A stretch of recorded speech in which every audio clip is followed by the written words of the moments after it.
Puluhan purnawirawan perwira tinggi TNI Polri dari angkatan 1980 hingga 1988 dan 1968 menjatuhkan dukungannya kepada Anies Baswedan.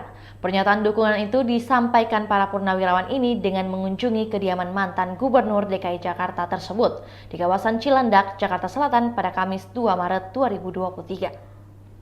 Perwakilan para Jenderal Purnawirawan Letjen TNI Purnawirawan Edi Wan Prabowo menjelaskan mereka melihat perkembangan situasi nasional, khususnya masalah persatuan dan kesatuan bangsa. Keretakan tajam dan serius pada hubungan persaudaraan antar anak bangsa. Mantan Sekjen Kementerian Pertahanan itu memberikan contoh ketika kenaikan harga kebutuhan bahan pokok, melemahnya daya beli rakyat, tingginya pengangguran di kalangan muda, terus meningkatnya utang pemerintah, gerakan separatisme bersenjata yang semakin eksis, dan lain-lainnya. Para purnawirawan memandang Anies Baswedan memenuhi kriteria menjadi bakal capres yang andal dengan rekam jejak di bidang pemerintahan pusat maupun daerah serta akademik. Purnawirawan juga mempertimbangkan syarat-syarat cawapres yang sudah digariskan Anies Baswedan, yaitu memiliki elektabilitas memadai dan mampu menjaga soliditas koalisi. Mereka melihat sosok yang pas dari syarat itu ada pada Agus Harimurti Yudhoyono, Ketua Umum Partai Demokrat.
Itulah tadi berita hot news kita pada hari ini. Saksikan berita hot news lainnya hanya di kanal YouTube dan Facebook Tribun Timur.